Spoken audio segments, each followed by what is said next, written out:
Hey, welcome, Suzanne. Well, thanks, Joe. What brings you here today?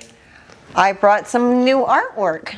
So you are based out of Houston. Uh-huh. What's the location? The silos, you said? I'm at the silos of Sawyer Yards. Tell me about the silos. It's right off of I-10 in the first ward district of Houston, so right close to downtown. And that is It's an old grain silos. It used to be the Success Rice. Mm-hmm. And well, first of all, there's a building that's like beside it called Winter Street Studios, and that used to be a furniture factory. And about 20 years ago, they started converting it into art studios. And the owners just kept buying all of the buildings in the area, and the silos at that time was still, you know, with the rice. Oh, really? Yeah, I go by there, and we go right along the railroad track. You know, see where they would load the rice onto the railroad cars, and we still have the silos there. That the actual silos part of the building is used as an art gallery. So we have Sculpture Houston that has shows there. Wow. So each one of the round silo areas has like one artist inside of, but and you're the largest art center in the U.S. now? We're the largest art center. Wow. And there's 7 buildings in our campus, and so there's something for everyone. In our building, like I said, we have the site gallery that's the actual silos. We have 3 galleries inside of our building, and we have over 70 artists studios that's just in our building. Wow. On the whole campus, it's over 400 studios and a whole bunch of other goodies. We have like a couple breweries, we've got some restaurants, we've got a lot of stuff. Interesting. To see. Yeah. So how did you find Primal Gallery? I mean, I'm nothing. A friend of mine from Austin. One of the artists. One of the artists that's here, she sent me a text message, and she said, "I've got a friend that's opening a gallery, but he doesn't know any artists." That's and I just happened to be coming to Austin for the weekend, and I said, well, while I'm there, I'm going to stop in and see him. And I was so impressed with your gallery here. Oh, thank you. I was just, I can't wait to get some of my artwork in here. So I was one of your first artists. When was that? 2 years ago, maybe? It's been more than 2 years ago. Wow. Because I think it was in December. You had just finished the building. Yeah, I had just finished the construction, probably December 2022 maybe. 22, that's what I was thinking. Yeah, you had just finished the building. Wow. And I was so impressed with everything around here, I thought. And I love Dripping Springs. I had never been to Dripping Springs, so I made a day of it. So. Well, thanks. Yeah, so you always bring me some really interesting stuff. And so I'm going to have to ask about some of your art here. Uh-huh. You started here with what I would call the psychedelic landscapes. I think I have one behind me. One over there. And then we have this one right here, which I can lift up for the camera so people can see. So this is different. Yeah, that one's Narnia. How do you even start with this? I don't have anything like this. What got you into the psychedelic concept? I took a trip to Woodstock. Did you really? Yeah. I went to Woodstock. I made the pilgrimage. And I stayed in Woodstock, New York, which was not where the concert was in '69.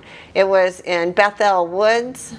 And so I drove out to Bethel Woods. It's about 30 miles, 30-minute drive from Woodstock. And they have a museum there with a lot of they have a lot of the video from the Woodstock movie.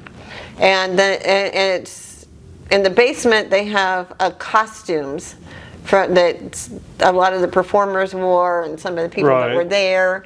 And you get all of these really bright, beautiful colors.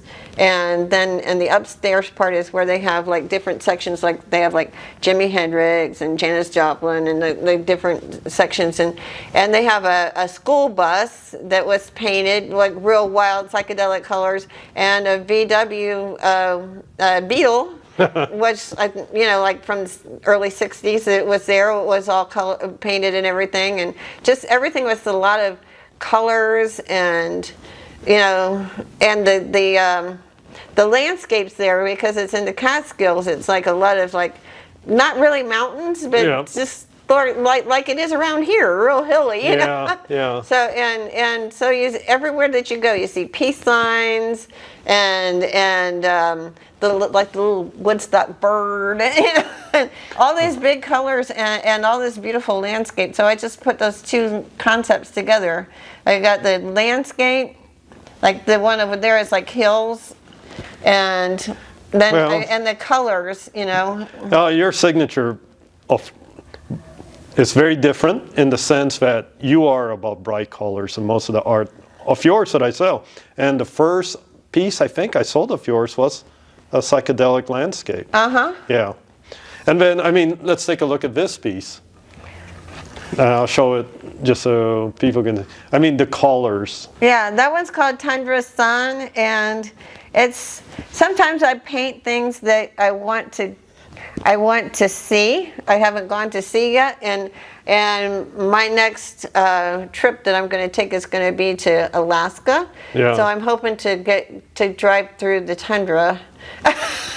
You're going to need a lot of white, maybe? White? I don't know, but I have been looking at a lot of like a lot of travel brochures, and you get a lot of these, like this way that the sun hits the snow and stuff. You get a lot of like reflections of different colors and things like that through, you know. So that's what this piece is all about. Well, so. One of the fun things we did at the gallery is I just had one canvas and 12 artists.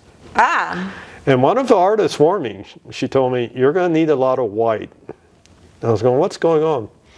And I guess the base color is white. And I ended up with one of the best abstracts I've ever seen, because nice. all 12 artists, no plan, no nothing, just start painting on it. And everyone seems to start out with white, I guess, to set up the canvas for what they're going to throw on it. Yeah, it's a platform. Yeah, so most canvases are already like primed with a white. Yeah. But when a lot of times when I paint, like I'm just painting like this one, I would just, you know, throw on a bunch of white first, and that builds up, you know, the paint, so you get a good texture, a good base for texture. So what's the name of this piece? This one's Iris Sky, and it's an oil painting. And I used to paint exclusively in oils because I was a purist. But I have pets. And the hair from the animals and the oil paint in this climate does not go very well together. Interesting. So, yeah, I had one piece I made before this that had it was a lot of impasto, a lot of paint, too much paint. It took like 6 months to dry. And during that drying time, I had it hanging up on the wall, but I had a cat and a dog then. And just the stuff that's flying through the air, it would automatically just like stick. Yeah. So I had to. Let's see. So I switched to acrylic, and I think I just did too many flowers. So I can't say too many, but. Well, I'm happy you brought me this piece. I have to be careful how I ask this question, because I don't want age discussions to come out. When did you start painting? I started painting when I was a really little kid. Yeah. My aunt was an artist, and she encouraged me. And I remember when I was in second grade, my art teacher told my mom, she's going to be an artist. I sold my first painting when I was 11. Really? Yeah. And where was this? What It was in Ohio where I grew up, and my aunt had given me some oil paints, like my first oil paints when I was about maybe 9 or 10 or something. Before that, she would give me like paint by number type of things. Right. And but then I found, I would find things like a piece of wood in my dad's garage or something, and I would paint on it and stuff. And so she started giving me like oil paint. She gave me an oil paint set and some canvas and stuff. And then my cousin, quite a few years older than me, came to visit, and she said, "I like that tree. I'll give you $20," because at the time I was saving money to buy a bicycle. Oh, wow. I was babysitting and stuff like that to make some money so I could buy this bicycle that I wanted. And she said, "I'll give you $20 for that tree." And I was just like, I was overwhelmed. I mean, this was early 70s, so $20 was a lot of money. Right, yeah. And then this piece behind you, tell me about that one. This one is a mixed media collage. All of my mixed media collage pieces are made from stuff that people were going to throw away, or underneath it is a painting that I didn't like. Interesting. So I. What's the name of this piece? It's called Entwined in Life. Oh, I see. And it's about. I had a boyfriend that we were. And we're not going to mention his name. No. Unless we badmouthed his boyfriend. No, and no bad mouthing going on here. We were very much in love, and we lived together for about 9 months when he passed away. Oh, suddenly. He died of asthma attack. Really? Yeah. I'll never hear of that happening. Yeah, in the it was news. unusual, but a lot of the pieces of paper and stuff that was he gave me a bag of art paper that had belonged to his ex-girlfriend. He was just going to throw it out, and I'm just like, no, you don't. That's mine. So I made a collage out of the paper that he gave me for remembering how we were. Now, entwined. Are you sure you want me to actually sell something like that you're emotionally attached to? Oh, no, it's definitely for sale. Okay, yeah. Yeah. So, did you start at a university to formalize art, or how? When I was in high school, we had a really great art program for a really small town where I lived. We had a really prolific artist for a teacher, and he was really great. So I took all of the art classes that I could. And then I went to the Netherlands when I was 16. Really? And studied at the Rijksmuseum in Amsterdam. It was a special program. I went as an exchange student, so I was at another school. I was at a junior college at the same time. But on the weekends, I was in Amsterdam. Nice. And I did a lot of studying at the time. The big thing to do was to take the Van Gogh course. So because there's the Van Gogh Museum is part of the Rijksmuseum in Amsterdam. So that was the big thing, was to study Van Gogh. So, and I studied Van Gogh to a certain extent because the Toledo Museum of Art in Ohio has a large Van Gogh collection too. Wow. So I was really interested in Vince. He was my buddy. I think a lot of artists, find an artist from, years ago that really inspire them. And I think that he was probably my inspiration for studying art. And then I went to Bowling Green State University in Ohio. So. Ohio, overseas. And back home. Houston, Texas. Yeah, well, I lived in Florida for a few years before I moved to Houston. So how is the art scene in Houston compared to Ohio, Florida? I'm assuming it's... Oh, totally different, yeah. Houston is really great because there's so many people from all around the world that come there, for the oil business and then other things. I always find people that are really interested in artwork and just real eclectic type of things. And in Florida, it was all palm trees and and so what I find here at the gallery, people want to buy art that reflects the scenery or landscaping of where they live. But here at Primal Gallery, it's been different. I can never tell what I'm going to sell. Yeah. Abstract, and a roadrunner the next day, and then a picture of bread, morning toast it was called. So I can never tell. Yeah. Well, that's how it is in Houston too, because being in Sawyer Yards and being around 400 other artists, right? People come to just see everything, and when something clicks, that's and that's mostly when my sales are somebody sees something and they just, that's what I want, and they didn't know it until they walked in and saw it, So, unless they really had something in mind, like they wanted, something from the hill country, or they wanted something that was like a cityscape from Houston or something like that, which, is not really often, because people that live in the city don't want a picture of the city. Do you get a lot of commission requests?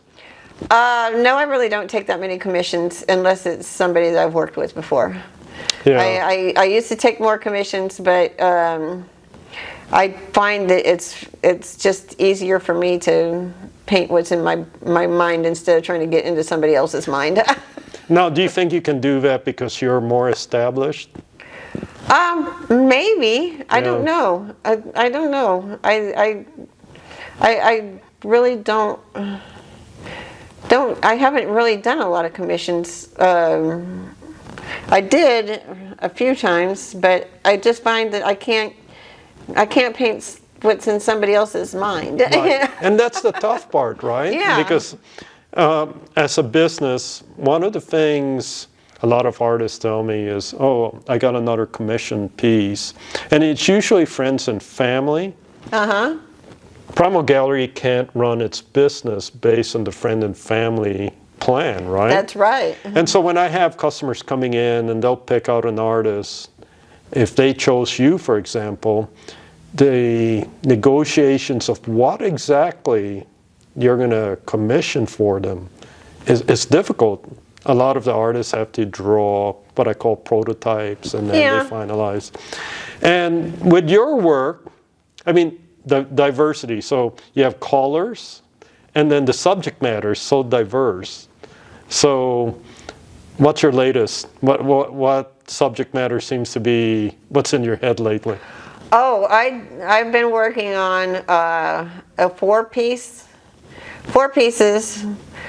hopefully to sell together, but maybe to sell separately. They're 4 foot by 4 foot pieces. Wow, huge.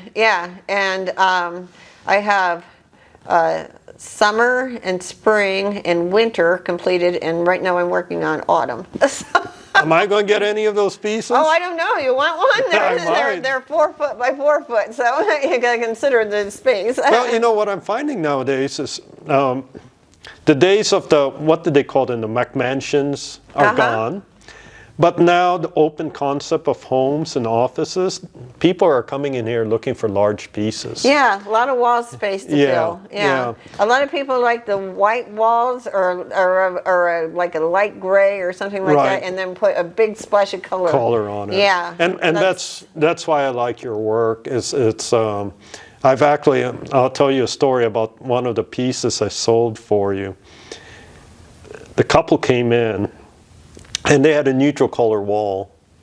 And they're going, we don't know. It was a psychedelic landscape. And I was thinking, why don't you take it home? Which scares me, because once painting leaves the premises, now I'm liable for insurance, ensuring your work is good. So I gave them one of the smaller pieces, and they took it home, and they go, yep, it's going to work. And then they bought the bigger piece. Oh, so, nice. Yeah, that's one of the things I have to do now. And now I'm actually having to, as a service to the customers, photo impose the paintings on their walls. I'll ask them, bring in pictures of your walls. pick out the painting you want, and I'll photo and post it on their walls for them. That's a great thing. Yeah, because I don't, again, the liability of allowing them to take one of your paintings home, and something can happen. And, sure, and you may never see them again. Right. Yeah. So, how do they find you? I know. Is this your artist name, Suzanne Buckland? Suzanne Buckland, and my website is bucklandgallery.com. Okay. I'm also all over the place. I'm a member of the Women's Caucus for Art. And you're the president of? And I'm the president of Houston Visual Artists Network, as a .com. And I'm not sure the website for Women's Caucus for Art. It's a statewide organization. I think it's texwca.org. And it's a nationwide organization, the Women's Caucus for Art, but I'm in the Texas chapter, and we have a show in San Antonio coming up. So and when we post this video, I have 2 of your smaller psychedelic landscapes online. I may have sold one of them, I don't know. But if people will go to primalgallery.com and go to shop, they'll find it. And, I can always reach out to you, right? You're going to bring me more work accordingly.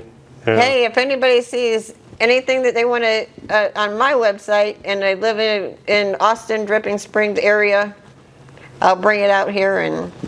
Yeah, I'll in the video, I'm going to put the link to your stuff underneath so people will find you. Well, it's been a pleasure having you. Oh, great, thanks. And I'm looking forward to exhibiting these new pieces, and let's see what we can do. Yeah, wonderful.